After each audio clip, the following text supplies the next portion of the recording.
JM, unti-unti nang nalilito kung sino ang dapat unahin. Ang babae ba na gusto niya na si Jazz, o ang best friend niya na si Fiang?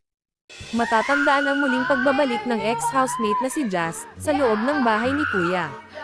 Dito, ikinatuwa ni JM nang muli itong makita. Agad na binigyan ni JM ng mahigpit na yakap ang dalaga. Sa pagpasok ng mga ex-housemate sa loob ng bahay ni Kuya, pinalabas naman nito ang natitirang housemate at pinatuloy sa poolside, na kung saan, ang mga gamit na bitbit ng mga house challenger ang kanila lamang gagamitin sa loob ng isang linggo. Si JM, masayang nakikisalimuha sa dating mga housemate sa loob ng bahay ni Kuya, kasama si Jazz. Nais ni Jazz na manatili na lamang si JM sa loob, upang magkasama sila. Ngunit sa puntong ito, nagdalawang isip si JM sa kanyang desisyon. At sinabi nito na magpapaalam muna siya sa kaibigan na si JP, bago siya sumang-ayon sa gusto ng dalaga. Samantala, nang paglabas ni JM sa bahay ni Kuya, agad naman itong nagtungo sa best friend na si Fiang upang magpaalam, na sasama na si JM sa mga dating housemates na nasa loob ng bahay ni Kuya.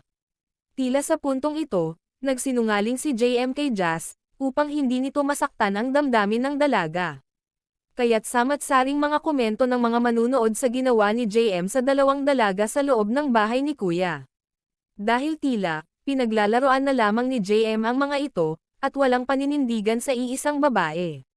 Mapapansin naman kay JM, na tila natitrigger na ito sa kanyang sitwasyon, dahil hindi nito inaasahan na magkakasama sila muli ni Jazz sa loob ng bahay ni Kuya.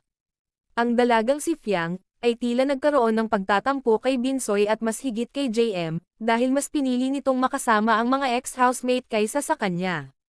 Mapapansin rin kay Fiang ang pagseselos nito sa dalawa. Ikinagulat ni Fiang ang muling pagbabalik ni Jazz. Tila si JM ay hindi malaya sa kanyang mga kilos habang kasama nito ang dalawang dalaga sa buhay niya na minsay nagkaroon na rin ng hindi pagkakaintindihan.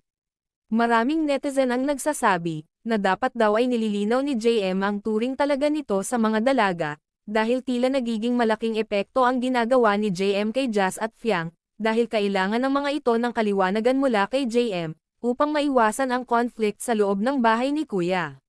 Sa tingin ninyo, ano kaya ang mangyayari kina JM, Jazz at Fiang sa loob ng bahay ni Kuya ngayong linggo? Just share your thoughts in the comment section below.